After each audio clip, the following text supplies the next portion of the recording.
नमस्कार. दर गुरुवारी होणाऱ्या ध्यानामध्ये तुमच्या सगळ्यांचं स्वागत आहे. आय होप माझा आवाज नीट येतोय. आज थोडस उशिरा सुरू केलं आहे, त्यामुळे लगेचच आपण आपल्या विषयाकडे वळूया. आजचा विषय संकट असा आहे खरं तर. आणि म्हणजे संकट मनशक्तीमध्ये त्याचं छान म्हणजे काय डेफिनेशन म्हणता येईल असं केलेलं आहे. संकट म्हणजे स संकट चांगला कट असं. म्हणजे आपल्याला हे थोडंसं ऐकल्यावर विचित्र वाटतं की चांगला कसं काय असू शकतं. म्हणजे चांगला कट, कट म्हणजे मराठीतला कट कट कारस्थान मधला कट. तर तो चांगला कसा काय असू शकतो. तर आपण जेव्हा असे काही हिलिंग्स करतो तर आपल्या लक्षात येतं की कोणतंही आलेलं संकट, कोणतंही आलेलं चॅलेंज आपल्या आयुष्यातलं किंवा कोणतंही आलेली परीक्षा ही आपल्याला चांगल्या गोष्टीकडे नेत असते. म्हणजे जर तुमची एखादी शाळा, कॉलेज किंवा तत्सम परीक्षा असेल तर ती आपल्याला एक ग्रेड अप नेते, आपल्याला डिग्री मिळते. आपली जर म्हणजे काय म्हणता येईल त्याला, आपल्यावर काही म्हणजे ऍक्सिडेंट झाला असेल तर आपल्याला वरवर असं वाटतं की याच्यातून हे काय, ह्याच्यात काही चांगलं घडलेलं नाहीये, पण त्याच्यातून खूप काही चांगलं घडत असतं if you look at it from that perspective. म्हणजे आपल्याला त्याच्यातून लर्निंग असतं. किंवा ऍक्सिडेंट जर आपल्या चुकीमुळे झालेला असेल तर आपल्याला ती चूक परत करायची नाहीये. दॅट केअरफुल राहायचंय, तो अवेअरनेस ठेवून आपल्याला राहायचंय हे आपल्या लक्षात येतं. किंवा जर एखादा आजार पण असेल तर आपण जेव्हा आपल्याकडे स्वतःकडे बघतो तेव्हा आपल्याला विचार केल्यानंतर लक्षात येतं. म्हणजे आता छोटस उदाहरण द्यायचं झालं तर समजा पोट बिघडलं, मग आपण जेव्हा त्याच्यातून काय शिकतो की काही ठराविक गोष्टी आपल्याला चालत नाही असं आपल्या लक्षात येतं. हे छोटस उदाहरण झालं, पण हेच ऍप्लिकेबल टू ऑल इन्सिडेन्सेस. म्हणजे जी संकट, जी परीक्षा, ज्या अपघात, जे आजारपण, या सगळ्या आपण ज्यांना निगेटिव्ह असं नाव देतो ना, निगेटिव्ह गोष्टी आपल्या आयुष्यात घडतात, त्यातला पॉझिटिव्ह गोष्ट आपल्याला शोधायची आज. आणि त्याच्या म्हणजे त्याच्यातून काय लर्निंग आहे यावर आपलं आजचं ध्यान असेल. तर हा थोडासा, कोणाला काही डाऊट असेल तर तुम्ही विचारू शकता. तुम्हाला जर असं वाटत असेल की नाही माझ्या आयुष्यात काहीच आतापर्यंत असं काही चॅलेंजिंग आलेलं किंवा काहीच नाही, असं शक्यतो नसतं. म्हणजे माझ्या माहितीत तरी असं कोण नाहीये. कारण जर चॅलेंज नसतील, एक प्रकारे आपण जे म्हणतो की जर आपल्याला काही ऑब्स्टॅकल्स नसतील तर मग आपण पुढेच जात नाही ना. कोणीतरी आपल्याला मागे खेचत असेल तर आपण पुढे जातो. भरपूर असते, भरपूर असतील तर आपली लेव्हल जास्ती आहे. जसे मोठ्या लेव्हलला गेल्यावर जास्त कठीण पेपर असतात, एमबीबीएस ला जास्त कठीण अभ्यास असतो, कारण ते डॉक्टर होणार असतात. तर तसं आहे. जेव्हा आपल्या आयुष्यात जास्ती संकट असतात, जास्त चॅलेंजेस असतात, याचा अर्थ आपली आध्यात्मिक उन्नती जास्त लेव्हलची आहे, तर त्यामुळे त्याला जास्त कठीण परीक्षा आहे असं समजायचं. असं आपण एक जेव्हा आपल्याला आपण ते कशाशीही कम्पेअर करू शकतो परीक्षेशी. म्हणजे शाळेतल्या कॉलेजमधल्या परीक्षेशी. जेव्हा आपण दुसरीची परीक्षा पास करून तिसरीत जातो, चौथीत जातो, पाचवीत जातो, मग दुसरीचं गणित आपल्याला असं इझी वाटायला लागतं ना. मग तुम्हाला पाचवीत गेल्यानंतर परत दुसरीची परीक्षा द्यायला सांगितली तर आवडेल का तुम्हाला? नाही ना. तसंच आहे, पाचवीत गेल्यावर पाचवीची परीक्षा द्यायला पाहिजे. त्यामुळे जेव्हा तुम्ही वरच्या लेव्हलला जाता, तुमची उन्नती होते, आध्यात्मिक प्रगती होते, मग तेव्हा तुमचे लेसन लर्निंग वेगळं असतं. त्याच्यामुळे तुम्हाला वेगळे चॅलेंजेस येतात. आणि it is about how you face it. म्हणजे त्याच्यातून तुम्ही काय शिकला. आता कोरोना सारखं जेव्हा संकट आलं होतं सगळ्यांवरच, तर सगळ्यांसाठी तो एक लर्निंगचा पण विषय होता. तुम्ही जर त्याच्याकडे तसं बघितलं तर त्याच्यातून काय, तो एक खूप वेगळा विषय होईल. कोरोनामधनं काय काय लर्निंग झालं. आता तर इतकं आपण हे झालं की आपण विसरूनही गेलो की असं काहीतरी झालं होतं एक्झॅक्टली 4 वर्षापूर्वी. आपण लॉकडाऊन मध्ये होतो. येस. त्यामुळे तो एक वेगळा विषय असेल. तर तोही विषय तुम्ही घेऊ शकता, की जर तुम्हाला तो काळ चॅलेंजिंग गेलेला असेल तर तोही तुम्ही घेऊ शकता.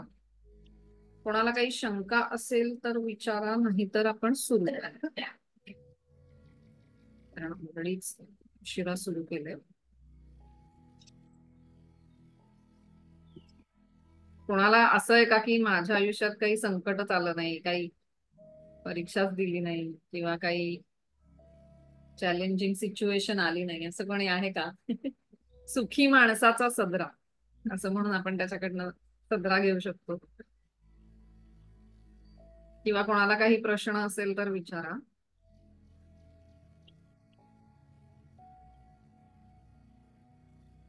ओके, आय होप सगळ्यांचे माईक ऑफ आहेत आणि कॅमेरा ज्यांना शक्य असेल त्यांनी ऑन ठेवला तर बरोबर. आणि तुम्ही कोणीही प्रवास करत नाही आहात असं मी अज्युम करते. एका जागी शांत असं बसायचंय. तर आपण आता सुरुवात करू.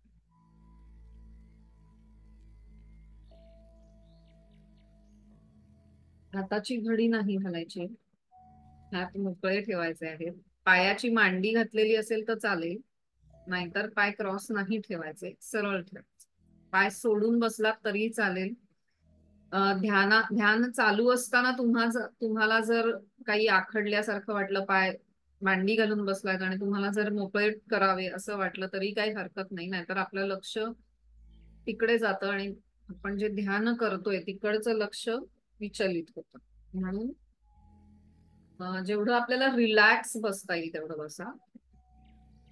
डोळे मिटून घेऊया. शरीर अगदी शिथिल झालेलं आहे.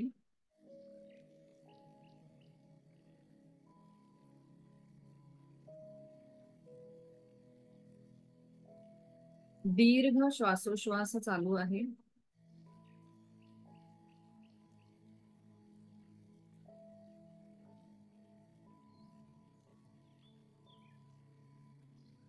आपल्या इष्ट देवतेला आवाहन करायचंय.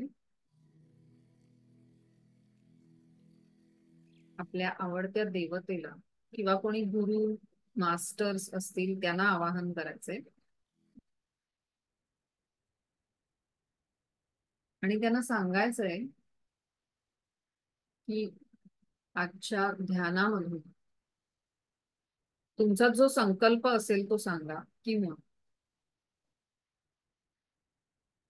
आजच्या ध्यानामधून मला जे काही लर्निंग, जी शिकवण अपेक्षित आहे ती योग्य प्रकारे माझ्यापर्यंत पोहोचलेली आहे.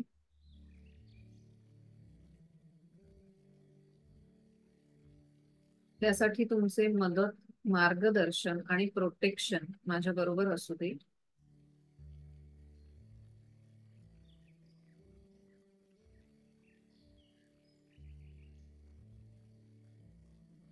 श्वासाची जाणीव, शरीराची जाणीव.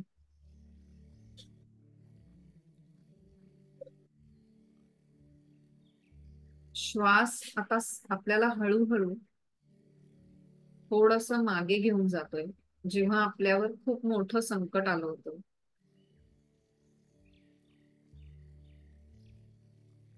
त्यावेळेची परिस्थिती आठवायची.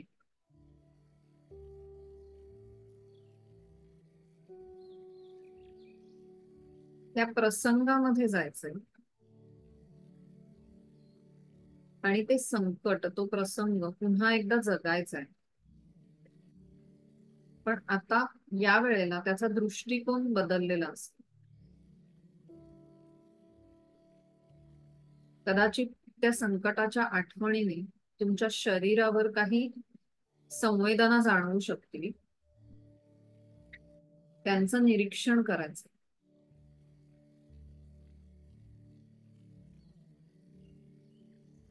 त्या कुठे जाणवतात, कशा प्रकारच्या संवेदना,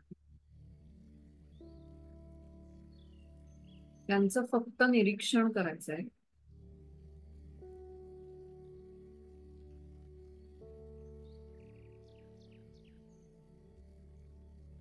जडत्व आहे किंवा काही टिंगलिंग सेन्सेशन आहे किंवा दुखतंय, काही असेल, खेचल्यासारखं वाटत असेल, असं तुमच्या शरीरावर ज्या काही संवेदना होत आहेत त्यांच्याकडे लक्ष द्या.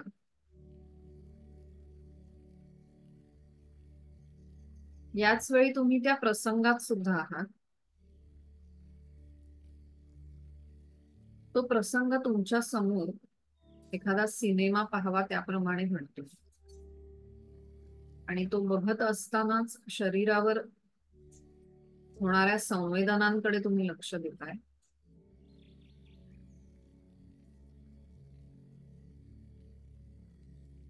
श्वास सावकाश पोटापर्यंत असा चालू आहे.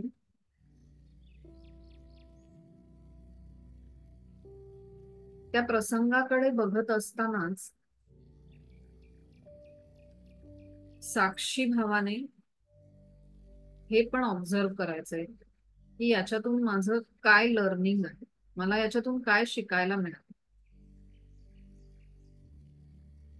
या संकटाच्या प्रसंगी अनेक लोकांची पारख आपल्याला झालेली असते. आपल्या बुद्धीचा शरीराचा कस लागलेला असतो. त्यामुळे आपल्या कपॅसिटीज आपल्याला कळून चुकलेल्या असतात.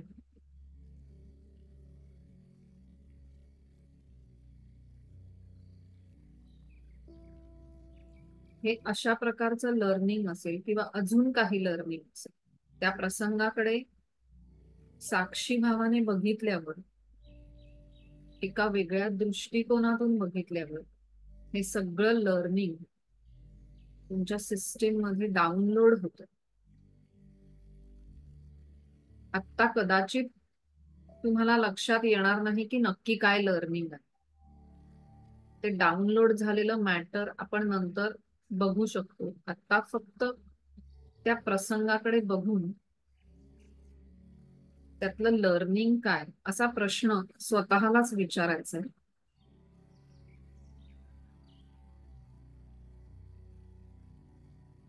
हा प्रश्न विचारून ठेवल्यामुळे त्याचं उत्तर आपल्याला आपसूक मिळत असतं.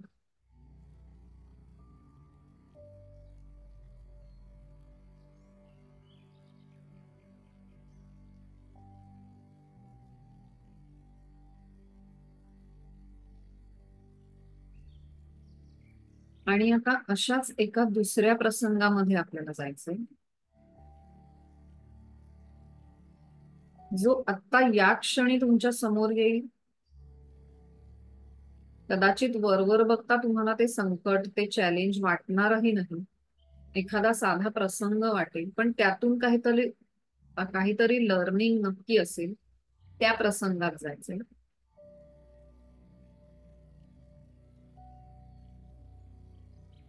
त्या प्रसंगात गेल्यानंतर आजूबाजूला काही माणसं दिसतील.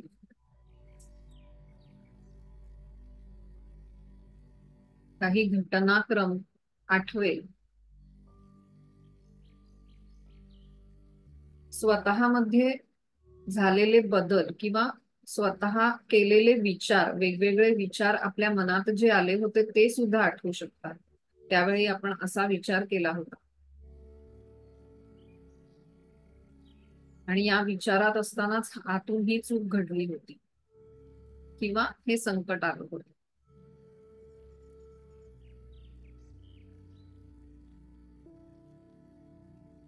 ते विचारही साक्षी भावाने बघायचे. काय काय विचार आले होते, काय काय इमोशन्स आल्या होत्या.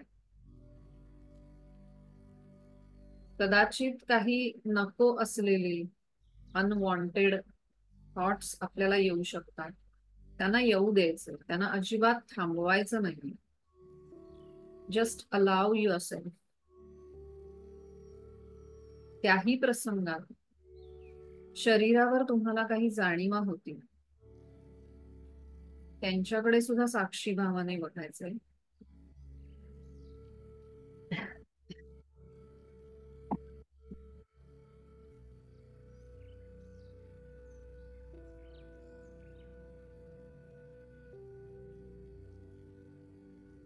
त्या घटनाक्रमामध्ये असेच काही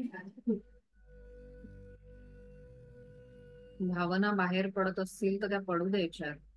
तुम्हाला त्याच वेळी जर खोकला आला, शिंक आली, जांभई आली, काहीही थांबवायचं नाहीये. जस्ट अलाव युअर सेल्फ, सगळं काही रिलीज करायचंय. आपण या मेमरी आता आठवल्या आहेत, ज्या सरफेस झालेल्या मेमरी आहेत, त्यांचा वेगवेगळ्या प्रकारे निचरा होऊ पाहत आहे. तो निचरा होऊ द्यायचा आहे. अश्रू येऊ शकतात, रागही येऊ शकतो. या सगळ्याकडेच साक्षीभावाने बघायचं. साक्षीभाव याचाच अर्थ जणू काही ते घडतंय तो मी नाहीच आहे, मी वेगळाच कोणीतरी आहे किंवा वेगळीच कोणीतरी आहे. आणि जसं आपण सिनेमा बघतो तसं स्वतःकडे बघायचं.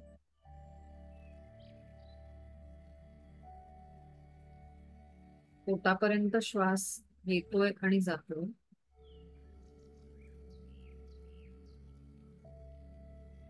याच्यामध्ये काय लर्निंग आहे असा स्वतःलाच आपण प्रश्न विचारायचा. जरी आता त्याचं उत्तर नाही मिळालं किंवा ज्या कोणत्याही वेगळ्या स्वरूपात मिळेल, आपल्या अपेक्षेप्रमाणे एका शब्दात उत्तरे द्या याप्रमाणे उत्तर मिळणार नाही. त्यांची ही वेगळी भाषा असते. त्याचं डिकोडिंग आता नाही करत बसायचं, फक्त ते उत्तर ती घ्यायची आहेत, काय लर्निंग नाही. त्याचं डिकोडिंग आपण नंतर करू.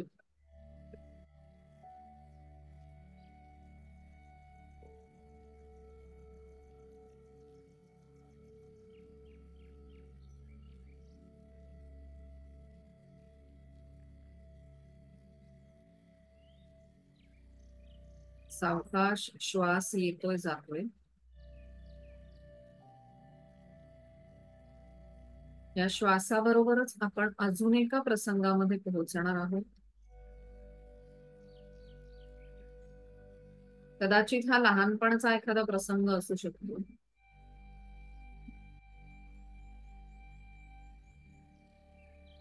त्या प्रसंगामध्ये जायचंय आणि त्याच्याकडे बघायचंय. आणि तो बघत असतानाच आपल्या शरीरावर कुठे काही संवेदना आहेत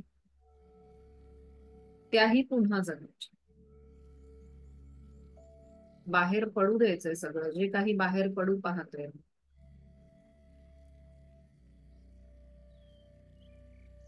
पेन्स, इमोशन्स, जे जे बाहेर पडू पाहतोय त्याला बाहेर पडू द्यायचं. Just release everything. आपण हे सगळं त्या प्रसंगाबरोबरच त्यातली एनर्जी आपल्या शरीरावर साठवून ठेवलेली असते. हे सगळं रिलीज करायचं.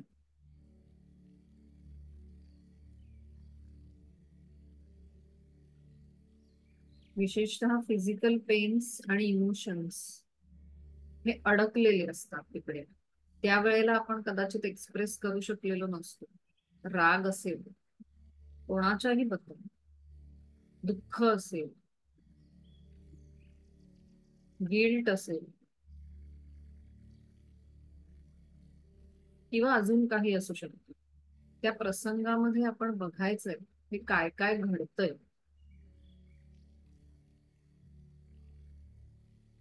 आणि कोणामुळे घडलं, कशामुळे झालं, या सगळ्या डिटेल्स मध्ये न जाता फक्त बघायचं आणि पुन्हा एकदा तो प्रसंग जगायचा.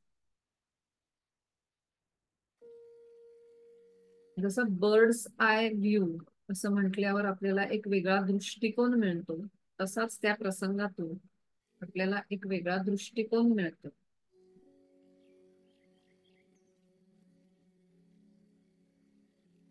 आणि तेव्हा तो प्रसंग कितीही दुःखदायक, चिंताजनक किंवा उद्वेगजनक वाटला तरी आता आपल्याला त्यातून काय लर्निंग आहे याकडे लक्ष द्यायचंय. कोण कसं वागलं याकडे न लक्ष देता आपलं लर्निंग काय होतं. माझा रोल काय होता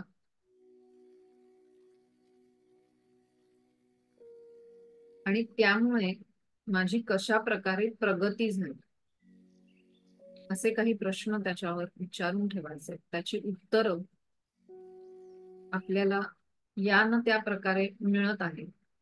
आता लगेच जरी कळलं नाही तरी ती उत्तरं मिळालेली आहेत.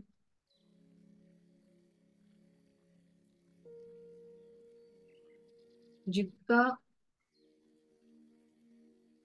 श्वास तिथे पोहोचवता येईल त्या त्या ठिकाणी शरीरामध्ये,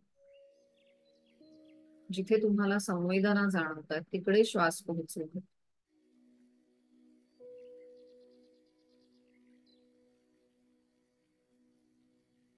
कुठे काही अडकलेलं वाटत असेल तर मनानेच शरीर स्कॅन करायचं आणि जिथे काही अडकल्याची भावना असेल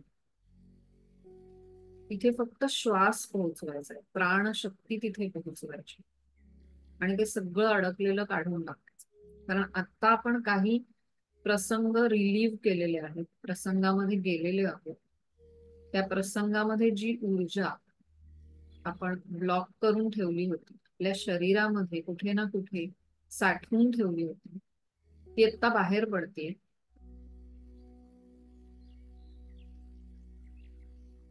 म्हणून तिकडे श्वास पोहोचवायचा. तिकडे जास्तीत जास्त प्राणशक्तीची गरज आहे आता, म्हणून तिकडे श्वास पोहोचवायचा आहे. संपूर्ण पाठीच्या कण्यामध्ये श्वास पोहोचवायचा आहे. मनानेच हे सगळं करायचं.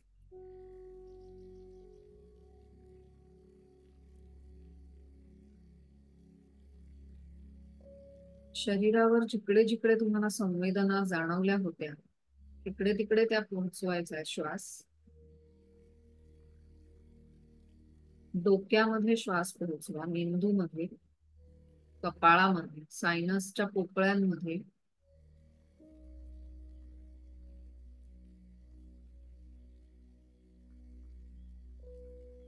जणू काही हा श्वास पोहोचवून तिकडचे सगळे ब्लॉकेज आपण काढून टाकतोय ना.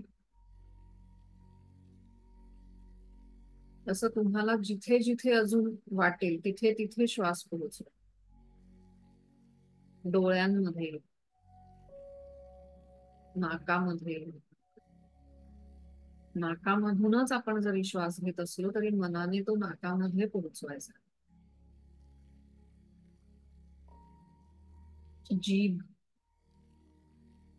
गळा, विशुद्धी चक्र, खांदे, हृदय चक्र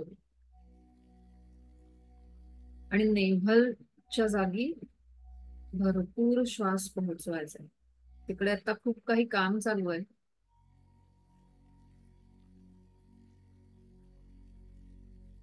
तिकडे खूप काही घडतंय, तिथे प्राणशक्ती पोहोचवा.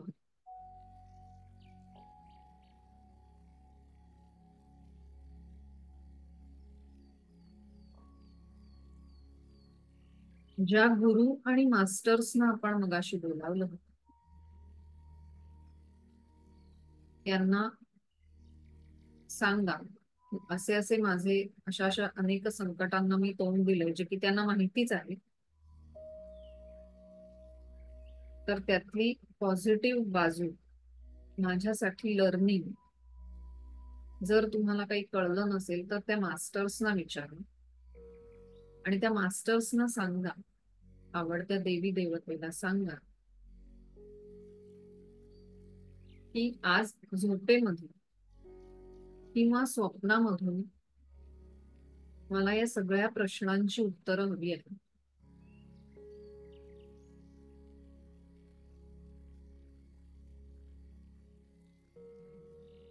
त्यांनी जर काही तुम्हाला मेसेज दिला, तो कोणत्याही स्वरूपात असू शकतो. एखादं गिफ्ट असू शकतं, एखादं फूल असू शकतं, एखादा काहीतरी लेटर्स असू शकतात.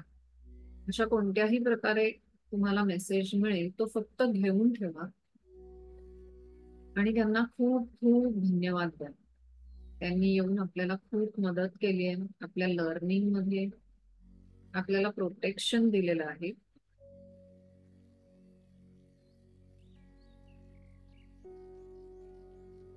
आणि खूप काही घडलंय, खूप काही कळलंय. जरी आत्ता सांगता नाही आलं तरी खूप काही प्रश्नांची उत्तरं मिळालेली आहेत. त्याबद्दल त्यांना खूप खूप धन्यवाद द्या.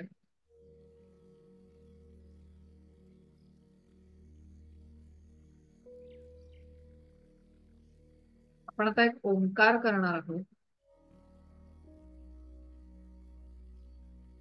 आणि त्या ओंकाराबरोबरच ही प्रोसेस आहे ती पूर्णत्वाकडे जाईल. इनहेल.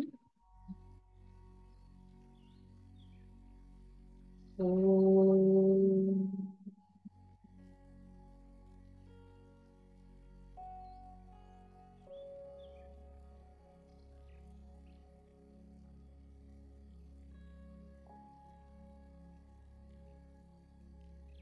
या ओंकाराची स्पंदनं संपूर्ण शरीरात जाणवत आहेत आणि मगाशी जाणवत असणाऱ्या संवेदना आता निघून गेलेल्या आहेत.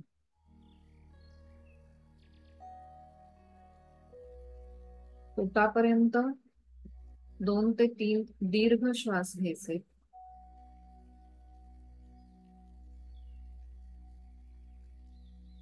दोनही हाताचे एकमेकावर घर्षण करून त्याची ऊर्जा प्रथम डोळ्यांना,